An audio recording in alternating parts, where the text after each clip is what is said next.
teaches that relationships don't have to be a source of stress and drama. It's about viewing relationships as opportunities for creative problem solving Okay. and mutual growth. Mutual growth. I like that.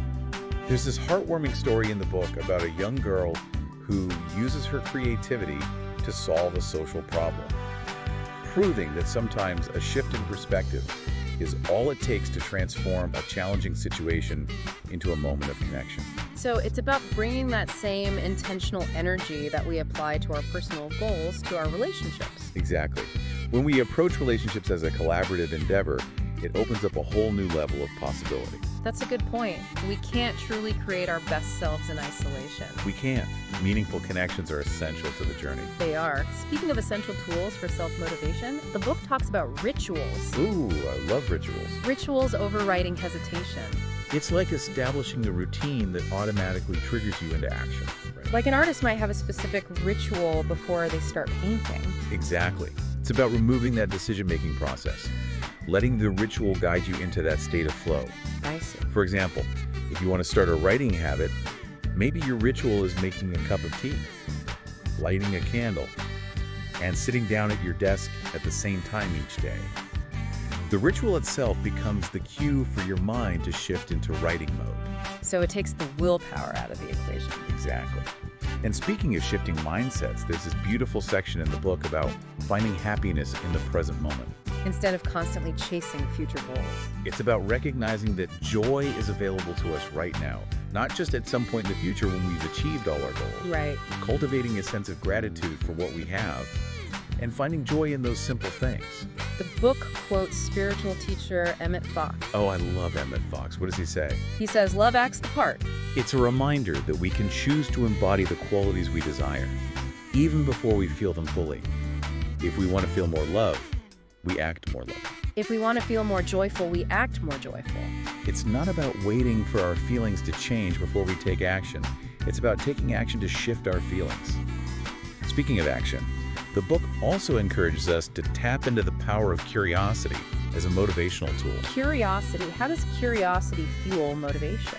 The book suggests approaching things with a learner's mindset, always asking questions, seeking deeper understanding. It even uses the analogy of being a bumbling but friendly private detective when you're attending meetings. That's a good one. I love that. It's about bringing a sense of playfulness, genuine interest to our interactions. Instead of just going through the motions, when we're curious, we're more engaged. Right, more energized. And more likely to find those creative solutions. Get ready for this one. It's called The Relationship. Relationship. Okay, I'm intrigued. What's that all about? It's this idea that focusing on helping others achieve their goals can actually lead to greater personal success. That's counterintuitive. How does helping others lead to personal success? It's about shifting your focus from what you can get to what you can give. By genuinely investing in the success of others, you create this ripple effect of positive energy. It comes back to you in unexpected ways. So it's not about neglecting your own needs, right? It's more about recognizing the interconnectedness. Yeah, of our lives. When we contribute to the well-being of others, we contribute to our own well-being. Exactly. And speaking of the interconnectedness of things, let's talk about setbacks. The book emphasizes that progress isn't always a straight upward trajectory. No, it's more like a bumpy line, right? With ups and downs along the way. Exactly.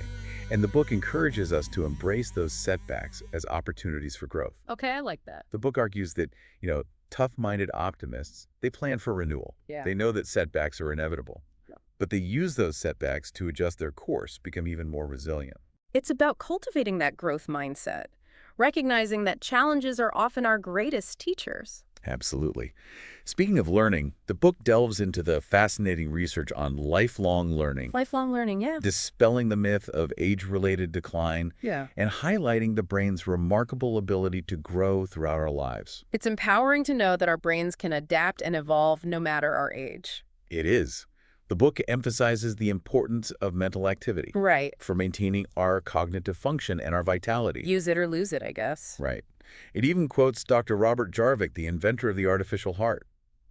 He said, "Whoever told you that you cannot increase your intelligence, whoever taught you not to try, they didn't know. Flex your mind, develop it, use it. It will enrich you and bring you the love of life that thrives on truth and understanding." It's a powerful reminder that we have the power to shape our own minds, We do. to continually evolve and grow. It's never too late to learn something new.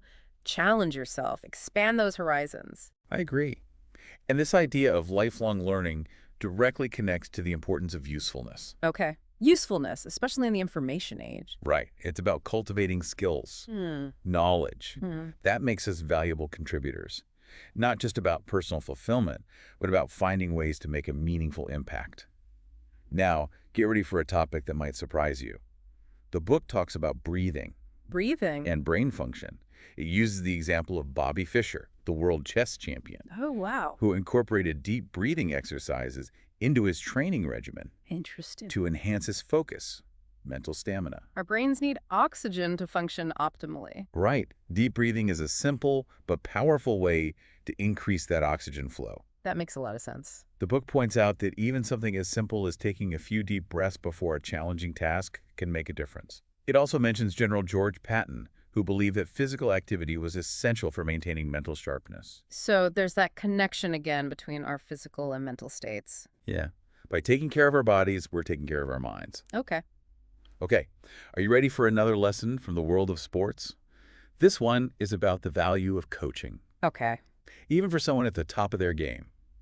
The book shares the anecdote of Tiger Woods taking golf lessons even after becoming a world champion. It highlights the importance of having an outside perspective, someone who can see our blind spots. And challenge our assumptions. Exactly. Even the most skilled individuals can benefit from guidance.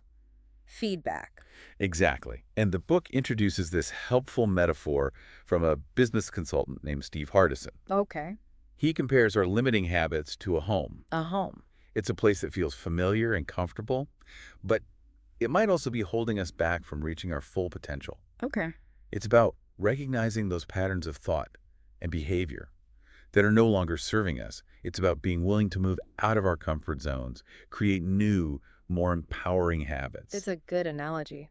Speaking of creating new habits, the book talks about the power of conversation. Right. And I'm not talking about small talk here. I'm talking about the kind of deep, meaningful dialogue that can lead to self-discovery. Oh, yeah. Real conversation. Yeah, and transformation. Okay. It's about engaging in that inner dialogue, asking those tough questions, and listening deeply to the answers that arise. The book even highlights the teachings of Plato, Oh, wow. Play who that. believed that thinking is essentially the soul talking to itself. I like that. It's about cultivating that connection with our inner selves, that source of wisdom, intuition. And it's not just about talking to ourselves, it's about actively listening. Listening to those whispers. Of wisdom, of intuition. Get ready for this one. It's a bold strategy. The book suggests making outrageous promises to ourselves. Outrageous promises. That sounds risky. I know. It's about setting seemingly impossible goals Okay. to unlock hidden potential and inspire extraordinary effort. Like what? Well, think about President Kennedy's promise to put a man on the moon. At the time, it seemed unimaginable. It did. It was a bold vision that galvanized the nation. Yeah, it did. And it led to one of humanity's greatest achievements. It did. The book argues that setting audacious goals like that creates a powerful sense of accountability I see. and purpose. It's about pushing ourselves beyond our perceived limitations, challenging ourselves to achieve things that we never thought possible. And it's not just about those grand societal goals. It can also apply to our personal aspirations. Our own personal moonshots. Exactly. By setting goals that seem a little out there, we create a powerful motivational force that propels us forward. I like it. Now let's shift gears and talk about turning negativity into growth. The book shares a really inspiring story about Michael Jordan being cut from his high school basketball team. Everyone knows that story. And instead of letting that defeat crush him, he used it as fuel for his fire. It's a classic example of turning adversity into advantage. It is. The book emphasizes the importance of not getting mad or seeking revenge, but instead, just focusing on getting better. Channeling that energy into positive action. Right. It's about adopting that growth mindset, embracing those moments of difficulty as stepping stones. Yeah, I like that. Stepping stones on the path to success. That brings us to this powerful concept, going to war for your dreams. Going to war. That sounds intense. It does. But the book illustrates this concept beautifully.